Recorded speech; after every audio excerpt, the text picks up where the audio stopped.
Hello everyone, we are case 4. I'm Angela. Today we are going to introduce the case of Right for Rights. And Right for Rights is initiated by Amnesty International. Our case is Emil Ostrovko. He is a Belarusian.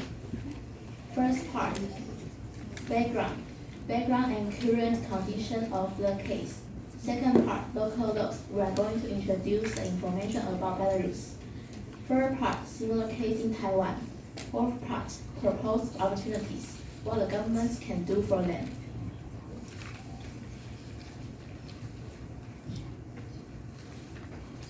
I'm Carrie, and I'm going to introduce the background of this case. First, I'll tell a story. There's a 17 boy and walking on the street, and he's next to a bus stop, and he's waiting for his girlfriend. But except for his girlfriend, he just wait, and a lot of the police beaten him up and arrest him for distributing illicit drugs. Early in the year, Emil got an after-school job as a courier for an online company. His employer told him the parcels contain legal smoking materials, but instead it's drugs. After months in detention, Emil was given an 8-year prison sentence for drug trafficking. The investigators did not look for the owners of the company or anyone else. Only Emil was prosecuted. And he is one of around 15,000 children and young people in Belarus serving long prison sentences for petty drug offenses. They are treated far more than other adult prisoners and forced to do long hours of hard labor. The situation is a little bit better now as an adult, but Emil still dreams for returning to his studies.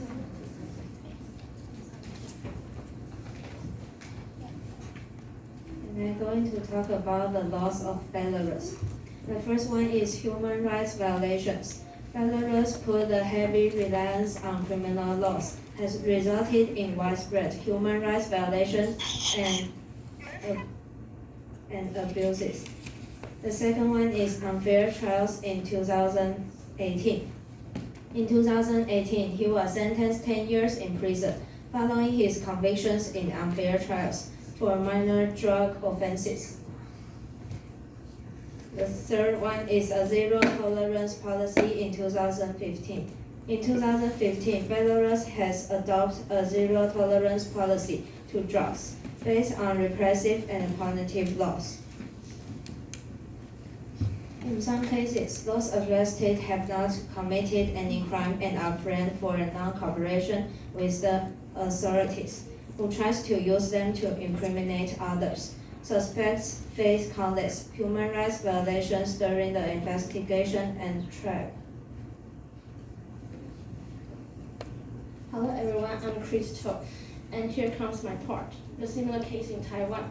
And the people I would like to introduce is Xiao and he was a man who used to sell a house, and when he was arrested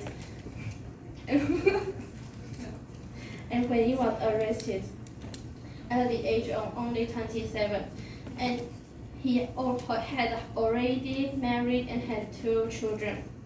But his children soon lost their father because their father be sentenced to life imprisonment for drug trafficking in 2012. But actually there is no any evidence at all. And the reason why shall be sentenced is because the other criminals accused shall be involved jointly in this case for reduce their crime.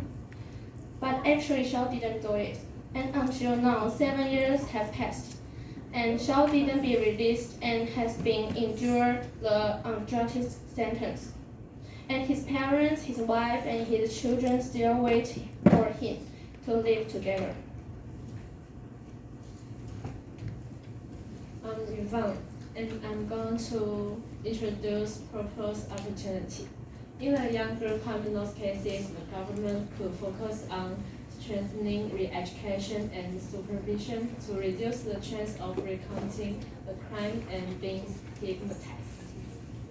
And related penalties can take into account their future and the possibility of their first crime. Do not announce that penalties will be increased in proportion to the number of crimes, causing them to re-enter the society after release.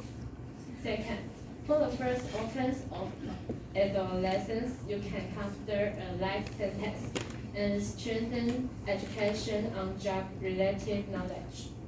Taking Emil Ostrovko's example, he became a drug trafficker without knowing it. It is very likely according to testimony and what he usually behaves.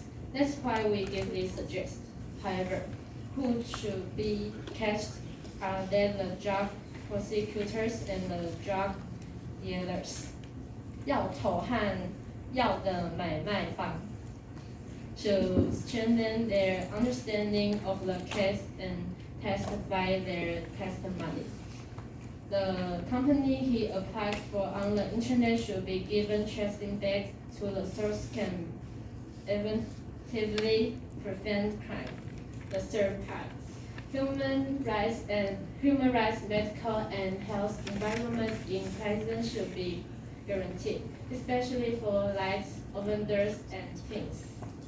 According to Emil Ostrovko, he wasn't allowed to carry drugs in prison and received them while working on snow removal by hand.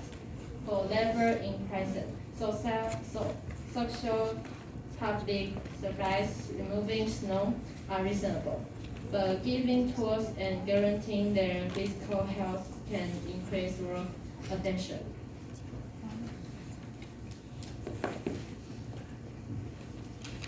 Before we write postcards, we should know important information about the case, demand, and recipient.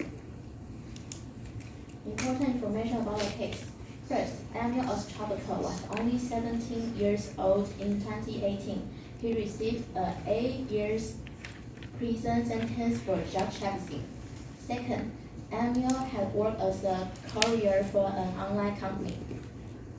His employer told him that the parcels he was delivering contained legal smoking mixtures. Third, investigators never looked for his employer or anyone else. Demand that the government of Belarus, first, free Emil. Second, clear his criminal record. The record may cause inconvenience to employment. Third, end the practice of imprisoning children for minor non-violent drug offenses.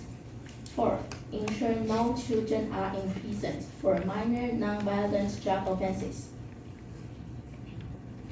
We should send postcard to Alexander Konik, the Prosecutor General of the Republic of Belarus.